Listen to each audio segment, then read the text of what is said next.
Forecast now with Storm Tracker meteorologist Carson Meredith. Carson, that fog has been thick out there this morning. Is it starting to thin out and maybe dissipate a little bit? Well, it's improving here in Huntsville just a little bit, but as you look across the entire Way 31 Skycam network, while we're improving things slightly here in the metro, we're getting a little bit worse in northwest and northeast Alabama. Very dense fog starting to take over in the shoals. We can barely see the water out at Lake Gunnersville this morning. Another check of those visibility numbers. You can see those trouble spots around a half-mile out in the shoals. Still a half-mile last check at Huntsville International. So if you're along 565 or at least going to be traveling on 565 between Decatur and let's say County Line Road this morning, you're going to have some issues with that visibility. Zero visibility in Scottsboro, less than a half mile in Gunnersville, less than a half mile in Fort Payne. And it's going to take a couple more hours for all of this fog to dissipate. So we still have that dense fog advisory for all of our Alabama counties, as well as Wayne, Lawrence, and Giles County in our Tennessee tier until 9 a.m.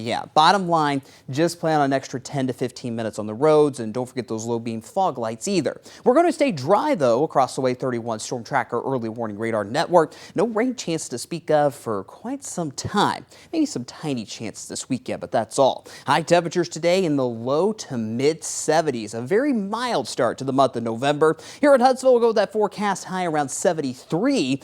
And by the end of the work week and perhaps this weekend, we'll be knocking on the door of 80 degrees. Nowhere near records, but still very warm for this time of year. Need to rake some leaves out of the front yard or the backyard. Shouldn't have any issues for the next couple of days. We'll stay dry through at least the end of the work week with that light breeze out of the northwest, around 5 miles per hour. Pretty good weather for any chores you got to get done around the house. Future radar with those temperatures, as we mentioned, low to mid 70s this afternoon. You see some cloud cover is going to be with us throughout the day. This is more so that thin, wispy cloud cover. So we'll have a good bit of sunshine all day long. Clouds are still with us overnight tonight. When you wake up Wednesday morning, we're in the low 50s in many spots. And we'll have clearing skies throughout the day tomorrow. Good bit of sunshine. Highs in the mid 70s on Wednesday.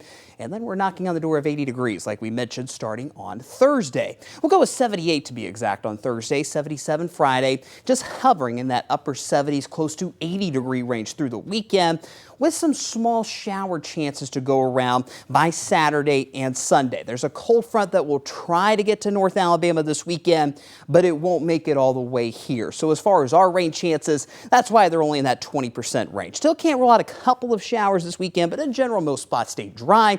And that means we'll keep those temperatures very mild. Highs in the mid to upper 70s, overnight lows in the 50s. And don't forget, guys, we gain an extra hour of sleep this weekend when our clocks fall back Saturday night.